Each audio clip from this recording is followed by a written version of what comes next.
Michel Foucault, a French philosopher, most often announced his disdain for institutions such as universities, as he felt it was a calculated entrapment of an individual. Foucault said, schools serve the same social functions as prisons and mental institutions to define, classify, and control and regulate people. A good sum of the population looks at universities to be the solution upon graduation of a high school to fill in the void of purpose. I would now argue this is not a good short term or even long term strategy. One third of college students drop out entirely.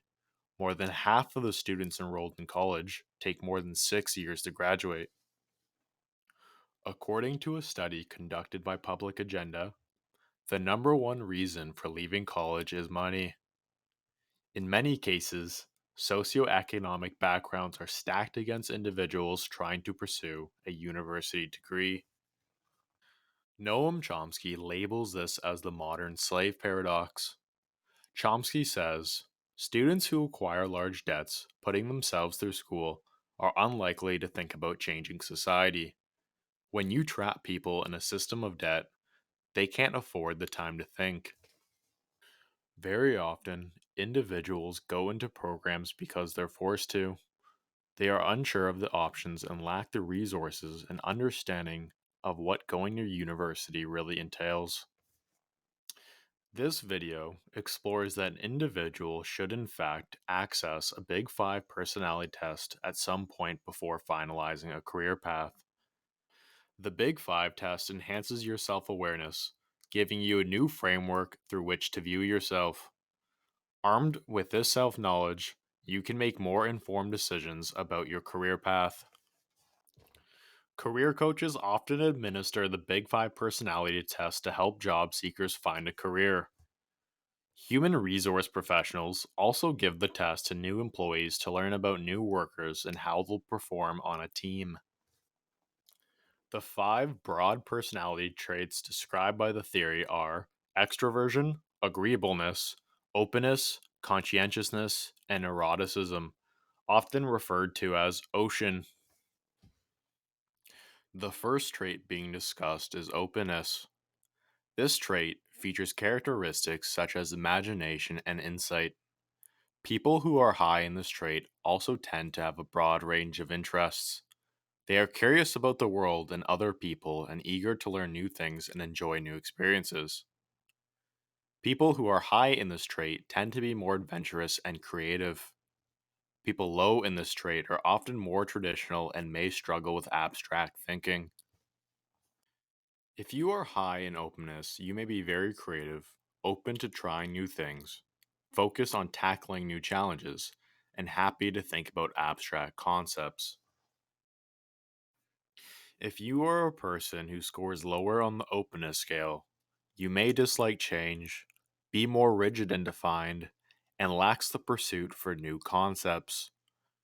People who tend to be lower on the openness spectrum are usually more conservative in nature.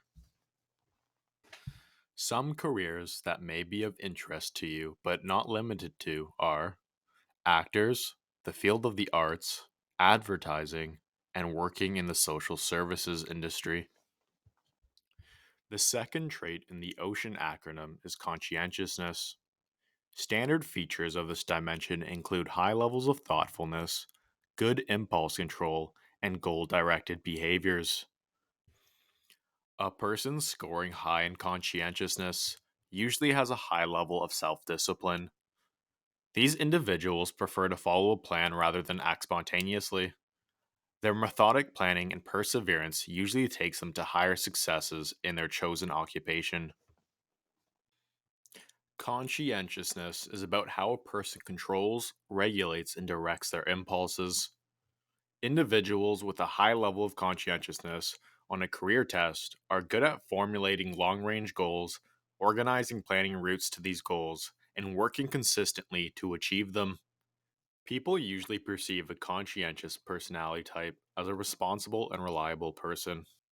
Contemporary personality research shows that the conscientious personality trait relates to job performance across different types of occupations.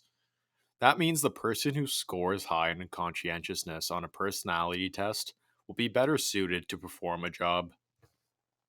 Conscientious people tend to make great managers and directors because of their organization and cooperation with other members of the team. They also tend to be good entrepreneurs because they are detailed and careful with their planning, often meaning that their business ideas can be followed through. The third trait being discussed is extroversion. This is characterized by being excitable, sociable, talkative, assertive, and having high amounts of emotional expressiveness. Individuals who display high amounts of extroversion are outgoing and tend to gain energy in social situations. Being around other people helps them feel energized and excited.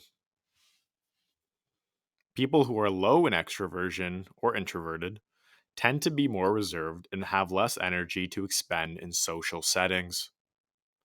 Social events can feel draining, and introverts often require a period of solitude and quiet in order to, quote, recharge.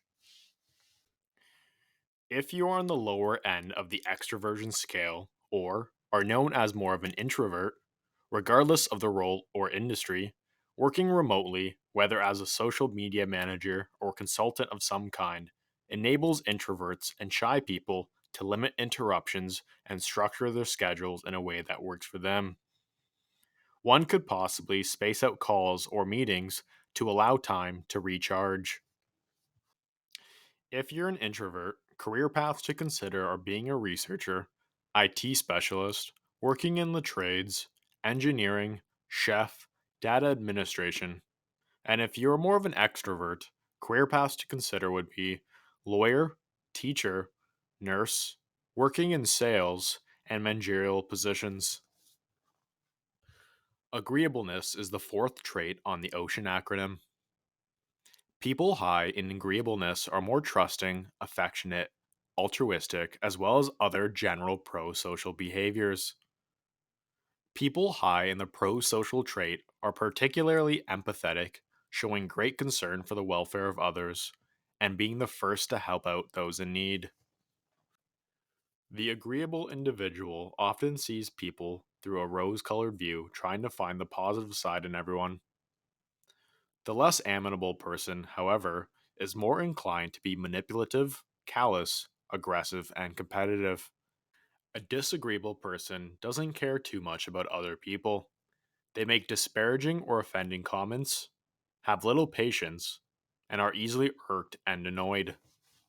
Individuals that are agreeable will tend to work in positions that service others. Most notable professions may consist of nurses, teachers, counselors, or therapists, and working in human resources. Neuroticism, the last of the big five personality traits, is typically defined as a tendency toward anxiety, depression, self doubt, and other negative feelings.